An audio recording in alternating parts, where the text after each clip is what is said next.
Today, we're going to be diving into the topic of standards of performance and how that can help you live a better life.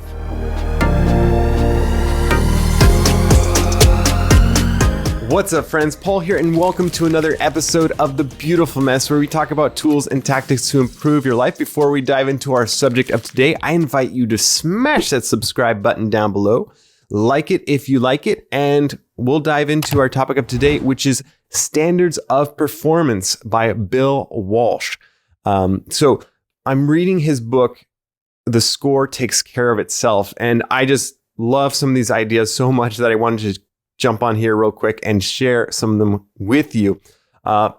So the standards of performance, one of the things that was fascinating was that the 49ers, when Bill Walsh took on the role as coach, were pretty bad. They were really bad. And the funniest thing is he didn't see success right away. But he started taking steps right away to become the team that Bill Walsh was known for. So just because you enter a certain circumstance that doesn't seem ideal doesn't mean that you can't improve things. And I think that's an encouraging message to anyone that might be feeling like they're in a second-rate situation. What can you do to improve your chances of being in that ideal situation that you're hoping for?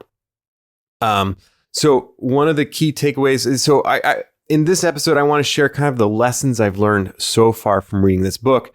I'm sure there'll be more as I go along, but I just loved what I've found so far, and I wanted to share that with you. The first thing I would say is consistency pays off. And what I mean by that is that not only showing up consistently, but having these standards of performance, these routines, this way of operating that day in, day out, you know exactly what you're doing. And so he applied the standards of performance to the football field. These people knew exactly the routes that they were running. They were not running 12 feet and 2 inches. They were running 12 feet exactly, turning, catching the ball. It was the precision. He was very detail oriented. The crazy thing that he was not just detail oriented with the players. It was the whole staff that he had on board with this idea of the standards of performance. Basically, if you were working for the 49ers, you were on board, you were rowing in the same direction, because Bill Walsh made it very clear what that idea was, and that you would respect being part of this organization. I think he kind of had that battlefield mentality. He brings it up that it's not like the anthem that people go to war for. It's not the flag. It's the brothers in the trenches. They're in it together. And so he was applying that same teamwork mentality to the football field, where you really come together and you're all on the same page. It's not just like the one person that's the lead. It's not like the star players, the reason why you win. It's because everyone's working together and moving in the same direction. And it reminded me, this consistency pays off idea reminded me of many YouTubers who talked about this.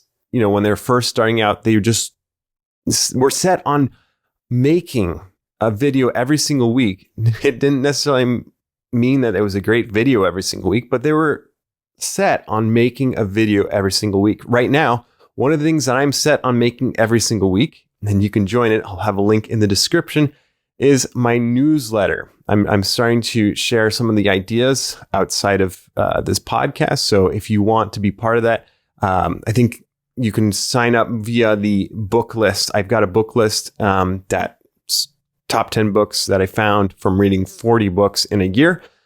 So if you want to check that out, be sure to hit that button. You can subscribe to the newsletter at the same time. So you 2 birds, 1 stone.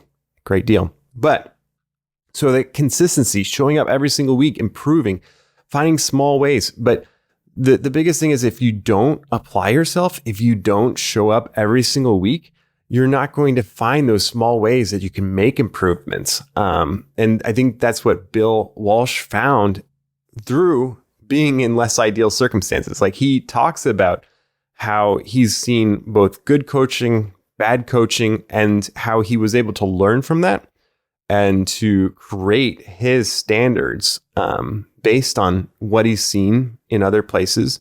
And I think that's like the fascinating thing. Like, the other thing is like the standards of performance that like one of the things that they mention in the book is that like, if you want a first-rate car, you have to start with creating a first-rate production line.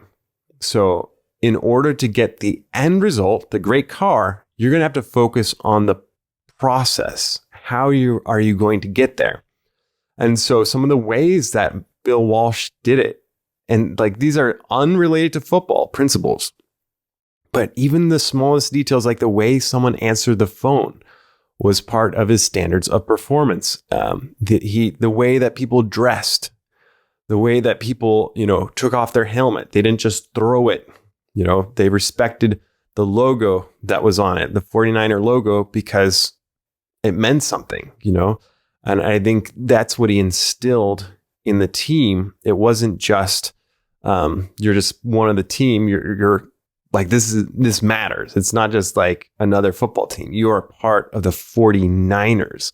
And it's amazing how that really helped. Like, those little details really helped like change that team from being this stinks, that was one of the things that he mentioned. He's like, at least we didn't stink, because like they were very professional, which, being a football team, like, you might not necessarily expect like, professionalism as far as like conduct, but like that's one thing that he was very like, that was very important to him, was how they handled themselves on the field and off the field. And so I think that environment allowed for people to, go a lot further and to feel like they were part of something bigger than themselves. And so I think that was one thing that I took away, is that like thinking about my life and like the different things that I do on a regular basis, like what are those standards of performance that I can apply this principle? Like, how can I make those small changes? I mean, I think there was a coach for like cycling that would think about the smallest details that you would just switch out, and maybe it would make a 2%, 3% improvement. But once you apply all of these small changes, it really adds up. Okay, so I actually finished recording this, and I just wanted to come back in here and explain something.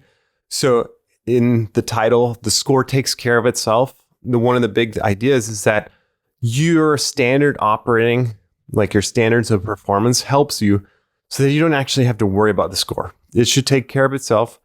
And the same thing applies to those YouTubers or people that are creating content, is that you want to, have your standards of performance so that you don't have to worry about the views. You don't have to worry about how it's received. As long as you put in your best effort, you show up, that professionalism, those, ways that you want to have your content come across. That's the biggest thing. You don't have to worry about the way that it's received. As long as you put in your best effort, that's, probably the most important thing. Now back to your regular scheduled content. So what are those small changes that makes it that much easier to get a good result? So, maybe right now you're struggling to just release content regularly. Maybe it's just leaving out your microphone, leaving out your light, leaving out the things that will remind you, first of all. Second of all, make it easier for you to just start, reduce the friction of getting started.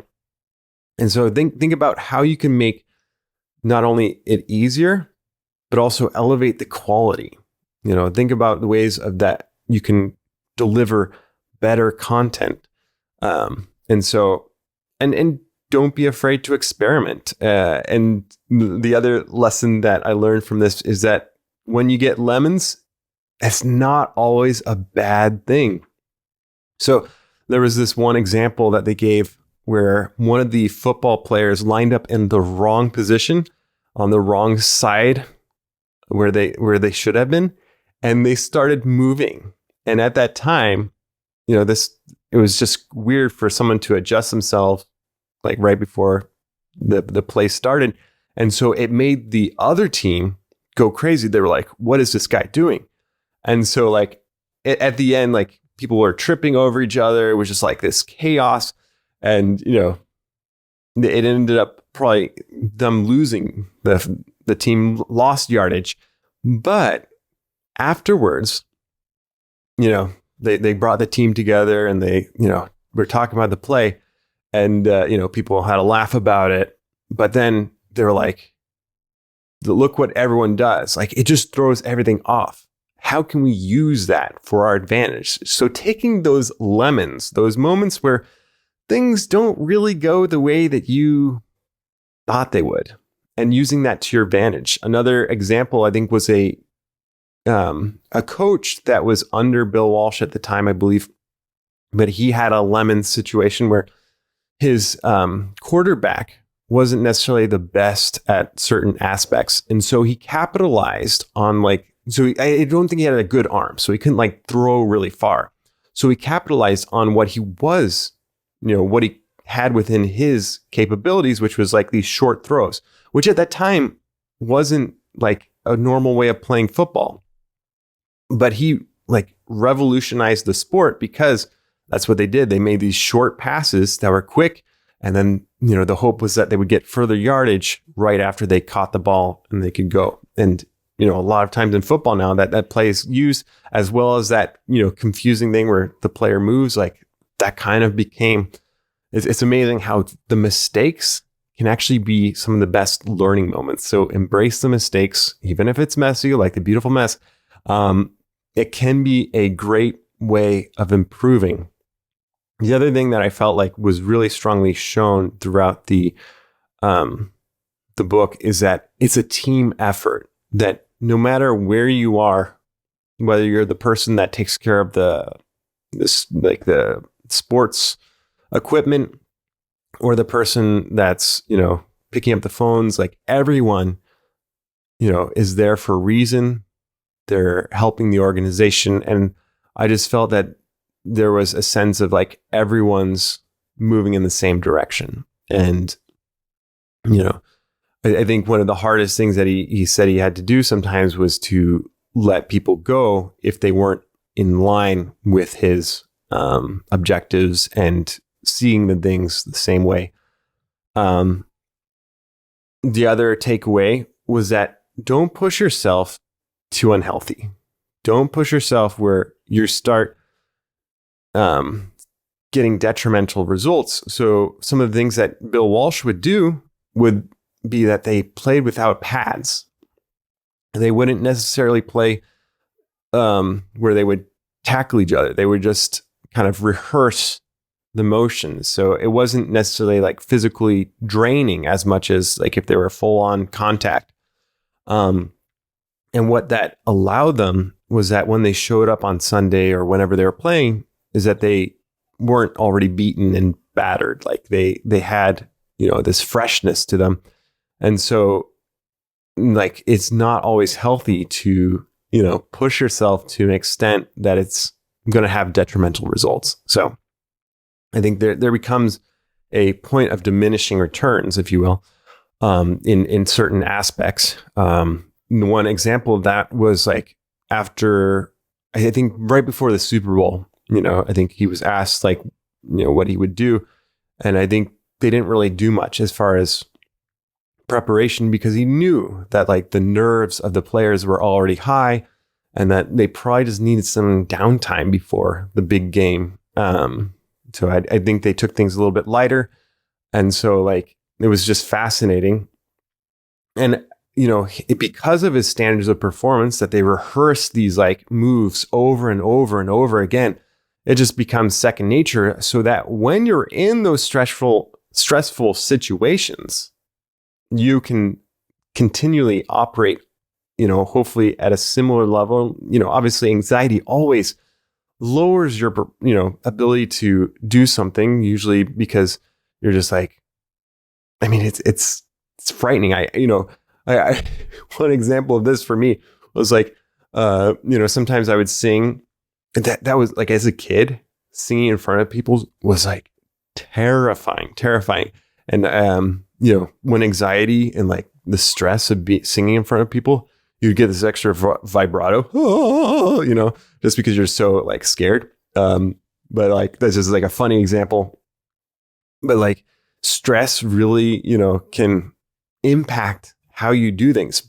But if you're used to, for example, for me, like now I'm used to being in front of a camera, or used to, doing certain aspects of what I do on a regular basis, that it's not like, if I've got that stressful environment, it's not as big of a deal. Whereas when like you're new to something or you didn't prepare, then there's a lot more of a chance that you're going to be like struggling in that situation. So I think in the end, like what I would say is that like Bill Walsh definitely showed signs of like this best effort mentality, and then the grit mindset.